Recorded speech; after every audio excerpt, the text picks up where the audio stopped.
Hey, I'm Don from Metric Coffee, and if you're watching this video, it's probably because you're interested in this coffee, and you really should be. This is a super special naturally processed Ethiopia. It's called Raro Nansebo, and Fellow selected this for this week's drop. It's our first year offering this coffee. It's definitely not going to be the last.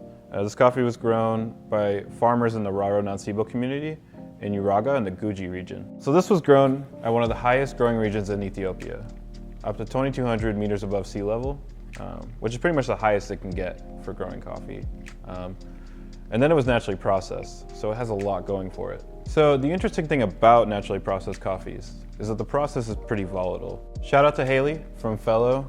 She described this coffee, and I completely agree. The fermentation doesn't overpower the fruit flavors. It's a beautiful, harmonious mixture. At Metric, we love this coffee. We're always raving about it. It's a beautiful expression of an Ethiopian coffee and also a naturally processed coffee. As always, just shoot Fellow a text. At Metric, we will get this roasted and shipped out to you right away so you can experience this special coffee. All right, so here's the coffee right here. We're roasting it light to really accent the floral flavors, the really delicate fruit flavors that come with this coffee. And then I'm grinding it at 1 step before 6 on the Fellow Ode Grinder. I chose to go with the V60 today. I feel like it just, this filter weight and also the cone shape really lends beautiful flavor to this coffee. And then we're gonna do a double bloom. So we're gonna bloom it for 30 seconds and then we're gonna hit it again.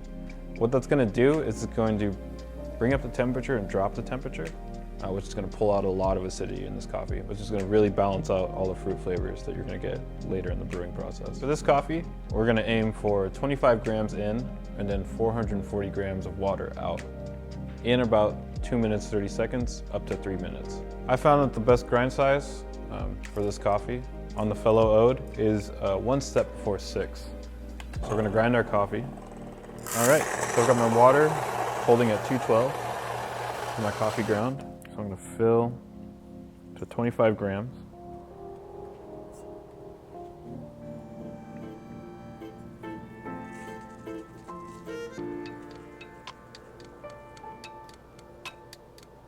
All right, so let's start the brewing process.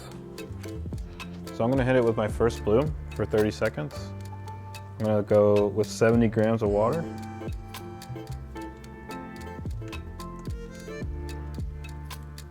I'm gonna let it chill until 30 seconds.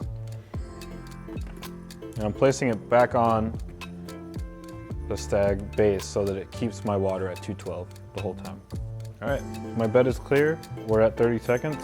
So I'm gonna hit it with the second bloom. And we're gonna let that chill again for 30 more seconds.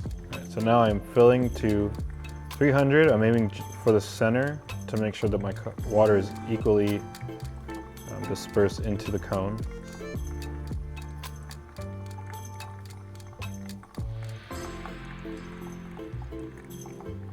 Okay.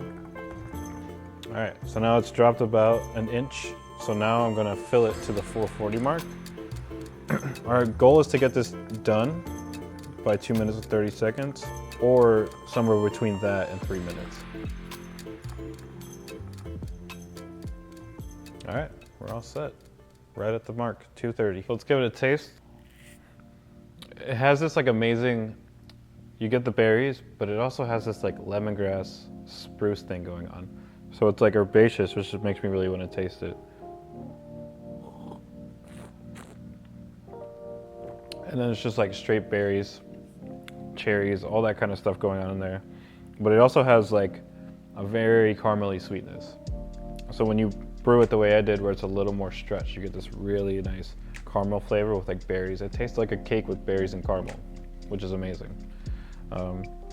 This is, again, just a beautiful expression of a natural Ethiopian coffee. I'm so stoked for you to try it. Hit us up in the comments and let us know what you think about the coffee. Don't forget, text Fellow, and we'll get this roasted and sent to you right away. I'm really excited for you to try this coffee. I hope you follow this recipe and it works out really well for you. Cheers.